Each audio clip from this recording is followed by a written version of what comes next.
Hola, soy José Socorro y pues mi video es sobre la restauración Meiji. La restauración Meiji, en otras palabras, para empezar el video, fue una cadena de cambios, una cadena de movimientos, ¿verdad? Que pues simplemente marcaron una diferencia en la historia de Japón. Fue una transición de el imperio japonés, prácticamente basado en los shogunes, al imperio japonés un poco más moderno, un poco más basado en lo que en Occidente se llama un Estado-nación moderno. Todo este proceso inicia en 1853. Nos encontramos que en las costas de Japón llegan barcos americanos. Estos barcos americanos eran liderados por el almirante Matthew Perry. El almirante Matthew Perry fue enviado con una simple misión, o un simple ultimátum para Japón. Y era abrir a Japón, era exigir que Japón se abriera al resto del mundo y a Estados Unidos, de manera comercial y de manera política.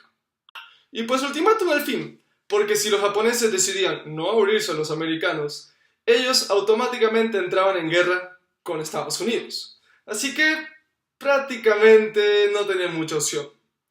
Pues cabe recalcar que Japón llevaba 200 años cerrada. 200 años cerrada al comercio internacional, 200 años cerrada a entablar negociaciones con otros países. Pues esta idea de estar cerrada, esta idea era orden de los Bakufu. Los Bakufu eran la orden que dominaba Japón en ese entonces. Obviamente se estarán preguntando, ¿qué es el Bakufu? ¿Bafuku? ¿Qué es esto? Pues simplemente el Bakufu era la orden de shogunes en Japón.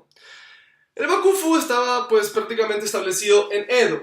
Edo, una región en Japón. Y el Bakufu prácticamente lideraba este imperio. Había emperador, obviamente había emperador, pero el emperador era una marioneta. Los Bakufu decidían prácticamente todo. Era, en otras palabras, una dictadura militar. Pues también hay que ver que el Japón de 1853 no era un Japón muy próspero, era un Japón en crisis, era un Japón en recesión económica, era un Japón con mucha pobreza. Porque en 1853 prácticamente Japón se basaba en los campesinos, se basaba en actividades rurales, no tenía mucho poder económico que podamos decir, y menos con los 200 años estando cerrados, así que el ingreso era muy difícil. Bueno, el ultimátum se lo dieron los americanos y pues prácticamente decía que en un año tenían que recibir noticias de Japón, recibir su respuesta. Pues sí, chévere, y si no, guerra. Pero a Matthew Perry no le convenció esto de solamente esperar un año. Así que a los 6 meses volvían los barcos de Estados Unidos a Japón para obtener su respuesta. Obviamente, para sorpresa de todos, pues ninguna sorpresa porque Japón acepta los términos y se abre económicamente con Estados Unidos. Al escuchar esto, pues los ingleses también llegan a la costa de Japón, con barcos a la costa de Japón, exigiendo los mismos tratados que Estados Unidos le aplicó a Japón. Así que prácticamente Japón estaba estaba iniciando el proceso de abrirse, no solamente ahora con Estados Unidos, sino con el resto de Europa y del mundo. Pues estas concesiones iniciaron en el mundo y pues aplicaron a Japón con muchísimos países. Las concesiones extranjeras pues prácticamente favorecían muchísimo a los occidentales. Japón tenía este tratado o tenía tratados del comercio pues con Estados Unidos, Gran Bretaña, Rusia, Holanda y Francia. Ahora, todos estos tratados, todos estos beneficios para los occidentales simplemente no le entraban bien al pueblo japonés, que seguía pensando y seguía teniendo los mismos ideales, que eran, no queremos negociar con extranjeros, no nos interesa negociar con extranjeros, los extranjeros no valoran lo que nosotros valoramos, no ven el mundo como nosotros los vemos. Así que no tiene mucho sentido, ¿sabes?, aceptar todas estas concesiones. Esto generó un gran impacto del mundo, pues prácticamente del pueblo japonés a los shogunes. Esto debilitó muchísimo a los Bakufu y pues se generaron muchísimas presiones. Y para terminar de todas estas presiones, el Bakufu, el líder de los Bakufu, estaba muriendo. Así que el grupo estaba prácticamente al borde de la extinción. Este es el momento en el que el líder Bakufu, el líder de los Bakufu, ya con el shogun mayor en cama prácticamente muriendo, J. Mayayoshi, pues va hasta Kioto, donde se encontraba el emperador, el imperio estaba en Kioto.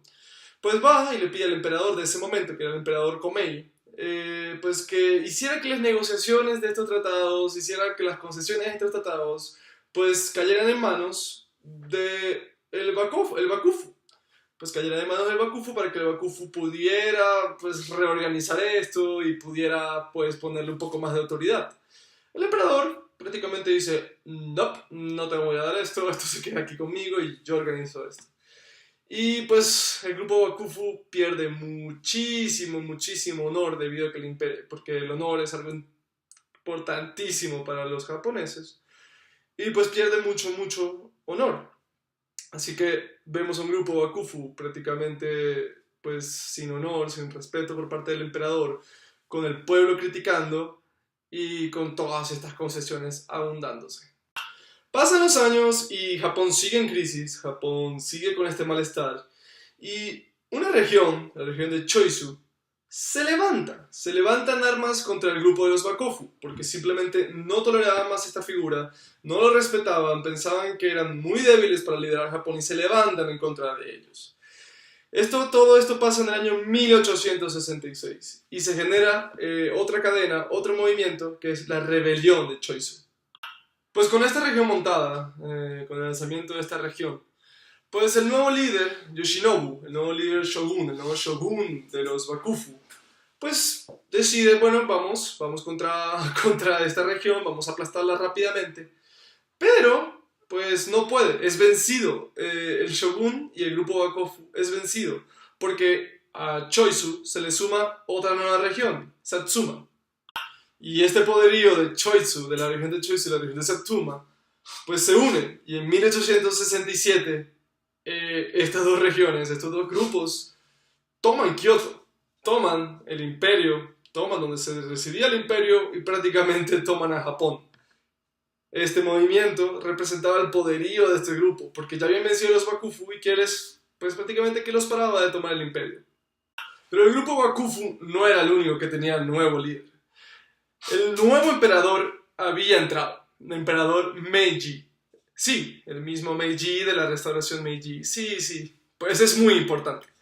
El emperador Meiji entra y pues empieza lo que es la guerra contra estos dos grupos, contra Satsuma y Choisu. Y empieza lo que se denomina en Japón como la guerra Boshini, que es la guerra civil japonesa. Y empieza la guerra. Empieza la guerra y pues está de un lado el emperador Meiji, el imperio, contra estos grupos shogunes, estos grupos de Satsuma y Choisu. Y pues sorpresivamente el emperador gana muy rápidamente a estos shogunes.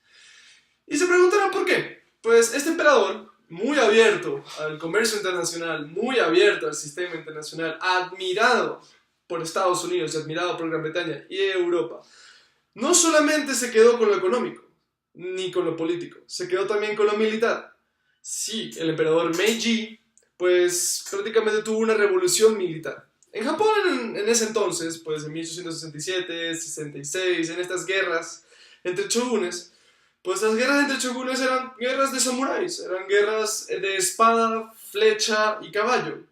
Entonces estos shogunes que tomaron Kioto a fuerza de espada, flecha y caballo, no estuvieron preparados y no estuvieron a la altura para el poderío militar de Meiji, con fusiles, armas de fuego de largo alcance, pues pólvora a su máxima expresión.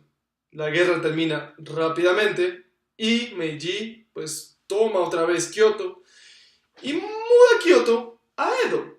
Y pues Edo, que es donde ya había dicho que los shogunes estaban, se renombra y se vuelve Tokio, lo que hoy conocemos como Tokio. Y el emperador Meiji ahí inicia sus procesos e inicia a mandar en todo Japón desde Tokio. Y ya desde Tokio, el imperio Meiji, inicia lo que es la restauración propiamente dicha, la restauración Meiji. Que la restauración Meiji fue prácticamente una reorganización de Japón, debido a todas estas guerras civiles y todos estos problemas con los shogunes. Fue una reorganización de Japón y una reconstrucción de Japón, pues había quedado devastado por las guerras, seguía en crisis económica y el emperador se dispone a llevar a una unidad. Empezamos con la unidad política, una unidad política claramente establecida. Después de que llegó el emperador, pues el poder, todo el mundo sabía dónde el poder estaba. Pero con la unidad política no caída la unidad pues, social, la unidad del pueblo. No existía ese sentimiento de japonismo, ese sentimiento de soy japonés, como existía en otros estados, naciones del momento. Pues entonces se inicia el proceso de nacionalismo en Japón. Se inicia el proceso de nacionalismo y se inicia todo esto, si bien liderado por el imperio, pues Meiji, liderado también con nuevos sistemas educativos, nuevos métodos militares y nuevos crecimientos del sistema político, económico y social. Pues para hablar un poco de los procesos, pues se hicieron cosas muchísimo nuevas, se crearon partidos políticos, los primeros partidos políticos se crearon en este año, 1867-1868. Se crearon prácticamente, pues, para hablar de las políticas de Japón, de cómo debería ser Japón, del sistema pues, mundial y del sistema nacional en sí. También existe una revolución militar, una reorganización militar importantísima, pues ya no solamente van a ser samuráis, pues ahora se va a hacer un ejército nacional con la misión de proteger a la nación. Ahí nace todo este tema del sentimiento nacional, de que los militares pues defienden al monarca, defienden al emperador y defienden sobre todo a Japón. Cabe recalcar que también en estos tiempos de reformas Meiji inicia este gran boom industrial de Japón, este gran proceso industrial que prácticamente los tiene donde los tiene a ellos hoy en día, porque potencia fabricante, potencia industrial son Japón. Entonces, inicia todo este proceso increíble de fábricas, todo este tema de la fábrica textil, todo este tema de los automóviles, pues inicia todo esto, inicia toda esta fase y Japón se llega a tener un poco de estabilidad económica y subir un poco. Todo esto pasa en 1871, ¿no? Todos estos procesos de eliminación de los samuráis, todo esto de las fábricas, ya estamos en 1871. Pues prácticamente la restauración acaba. Y la restauración acaba con este movimiento que es prácticamente lo más importante de la restauración y es lo que más marca el imperio anterior guiado por los shogunes al nuevo imperio con Meiji en la cabeza, mucho más occidental, mucho más estado-nación moderno, mucho más abierto, mucho más avanzado, con un sistema militar muchísimo mejor, con un nivel educativo muchísimo mejor, social muchísimo mejor, con un nivel de fábricas increíble, y todo esto se cierra con la Constitución de 1899. Se termina el siglo XIX, entra el siglo XX y con esta Constitución. Y lo más importante de esta Constitución es que Japón crea su primer parlamento. Y con la creación de su primer parlamento prácticamente ya abole todo este tema del shogunismo y ya entra a la nueva era. Con esto cierro la restauración. Me pasó un poco con los años porque pues, es en 1899. Pero consideraba importante mencionar todos estos aspectos, mencionar pues, todos estos movimientos desde los muchos años después hasta pues, esto, que ya no es restauración, la Constitución ya no es restauración, pero me parecía muy importante. Entonces, ya habiendo explicado esto, muchísimas gracias, espero que hayan entendido y espero que haya sido bastante fácil de entender y de romper. Gracias.